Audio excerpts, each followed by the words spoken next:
What if the most terrifying moments in our economic history weren't mistakes? We see the headlines, the flashing red arrows pointing down, the stories of fortunes vanished in an instant. A market crash feels like a catastrophic failure, a bug in the system, a horrifying glitch that derails progress and destroys lives. We think of it as something to be fixed, to be prevented, a disease to be cured. This perspective paints the market as a machine that, when running properly, only goes up. But what if that entire premise is wrong? What if the crash isn't the moment the machine breaks, but the moment it does exactly what it was designed to do? In this video, we're going to deconstruct the anatomy of a market crash, not as an anomaly, but as a fundamental, recurring, and perhaps even necessary feature of the system we all live in. We will explore the idea that crashes are the violent, inevitable punctuation in the story of economic progress. To do this, we'll have to look past the numbers on the screen and into the core of human psychology. We'll examine a powerful economic concept known as creative destruction. It's a term coined by economist Joseph Schumpeter, and it describes a process where new innovations systematically destroy old industries and ways of doing business. It sounds brutal, because it is, but it might just be the key. We are going to challenge the idea of a stable, predictable market and ask a much more unsettling question. Is the system built to break? To most people, a market crash is pure, unfiltered chaos. We picture the Great Depression, with black and white images of breadlines and desperate faces. We remember 2008, the collapse of Lehman Brothers, and the paralyzing fear that the entire global financial system was seconds from evaporating. These events are our modern-day monsters, cautionary tales of greed and failure. The story we're told is that things were good, then something went wrong, a bad decision, a housing bubble, a pandemic, and the system broke. The goal, therefore, is to find the bug, patch the code, and prevent it from ever happening again.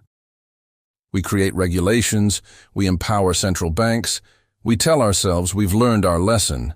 It's a comforting narrative. It implies control.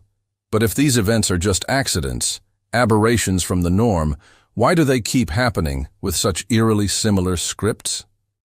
Why does every generation seem to find its own unique way to ride a wave of euphoria straight into a wall of panic? Maybe the problem isn't a bug in the code. Maybe we're misreading the code itself. To understand this, we need to introduce our first analytical tool, Joseph Schumpeter's concept of creative destruction. Schumpeter argued that the engine of capitalism isn't gentle, steady growth. It's a perennial gale of creative destruction. Think of the dot-com bubble at the turn of the millennium. The narrative at the time was pure hype. Companies with no profits, sometimes with no real product, were valued at billions of dollars just because they had a .com in their name. When that bubble burst in 2000, it felt like a failure. Billions in value were wiped out. Thousands of companies went bankrupt. It was seen as a tragic misstep, a period of irrational madness. But look what rose from those ashes. The crash mercilessly culled the weak, the fraudulent, and the foolish ideas, like pets, calm. But the strong survived and were forced to become stronger. Amazon, which lost over 90% of its value, was forced to become a lean, efficient, and innovative machine. Google solidified its dominance. The crash wasn't the death of the internet, it was a brutal, but necessary forest fire that cleared out the dead wood, allowing a healthier, more resilient ecosystem to grow in its place. The destruction of one paradigm allowed for the creation of the next. This was our first major clue. What looked like a system failure was actually the system's violent way of self-correcting and evolving. But if creative destruction is just a healthy clearing of the forest, then how do we explain 2008? The subprime mortgage crisis wasn't just clearing out a few overvalued tech stocks. It was a systemic heart attack that threatened to take the entire global economy with it. This wasn't just creative, it was almost terminal. The system nearly destroyed itself.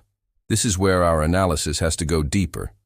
The dot-com bust shows the function of a crash, but the 2008 crisis reveals the terrifying force that drives it to the absolute edge of annihilation. So if this feature is capable of total self-destruction, what is the ghost in the machine pushing it to the brink every single time? To answer that, we have to stop looking at the market as a collection of assets and start seeing it for what it truly is, a global reflection of human psychology. The engine of this cycle isn't found in algorithms or balance sheets. It's found in the two most powerful, primitive, and predictable human emotions, greed and fear. These aren't bugs in human nature. They are core features. The market acts as a global amplifier for them. Greed creates the bubble. It's the fear of missing out, the intoxicating belief that this time is different, that the laws of gravity have been suspended just for us. This is not a new phenomenon. In 17th century Holland, during tulip mania, people traded their homes for a single tulip bulb, not because they loved flowers, but because they were convinced someone else would buy it for more tomorrow. They weren't buying a product, they were buying a fantasy. Then, inevitably, fear takes over. The fantasy shatters, and the stampede for the exit is just as irrational and powerful as the climb was. The crash is the moment the market's emotional state flips from mass euphoria to mass panic. It is as much a psychological event as it is an economic one. Understanding this shows us that the cycle is not just about economics. It's about the very rhythm of human hope and despair, amplified by capital. But I know what you're thinking. What about the Federal Reserve, the bailouts? The regulations put in place specifically to stop this. Surely, these are the bug fixes. They represent humanity's attempt to impose logic and control onto this emotional roller coaster. They are the system's safety net. When the crisis hits, the government and the central bank step in to stop the bleeding, to inject liquidity, to save the institutions deemed too big to fail. On the surface, this looks like a direct contradiction to our theory. It's a heroic intervention designed to prevent the feature from running its catastrophic course. But what if the fix is actually part of the feature? When the system saves the largest players from the consequences of their riskiest bets, it teaches them a powerful lesson. There is a safety net. This is a concept known as moral hazard. If you know you'll be bailed out, you are incentivized to take even bigger risks next time. The very tools designed to soften the crash inadvertently sow the seeds for the next, more dangerous one. The safety net becomes a trampoline, allowing for even higher, more reckless jumps. Even our best attempt at a solution becomes a crucial gear in the repeating machine. So let's assemble the full picture. The cycle begins with a genuine innovation or a new paradigm, sparking rational optimism. This optimism, amplified by our inherent greed and fear of missing out, metastasizes into irrational euphoria, creating a bubble. The bubble inflates until it reaches a point of such absurdity that it can no longer sustain itself. A single pinprick of doubt or bad news triggers the flip to fear, causing a panicked rush for the exits, the crash. This is the moment of creative destruction, where the weak are wiped out and the strong are disciplined. But because the devastation is so great, authorities intervene with safety nets and bailouts, preventing a total collapse but creating moral hazard. This intervention lays the fertile ground of cheap money and subsidized risk upon which the seeds of the next bubble will be planted. The final, crucial component is the story we tell ourselves. This time, it's different. That phrase is the fuel for the final, most dangerous stage of every bubble in history.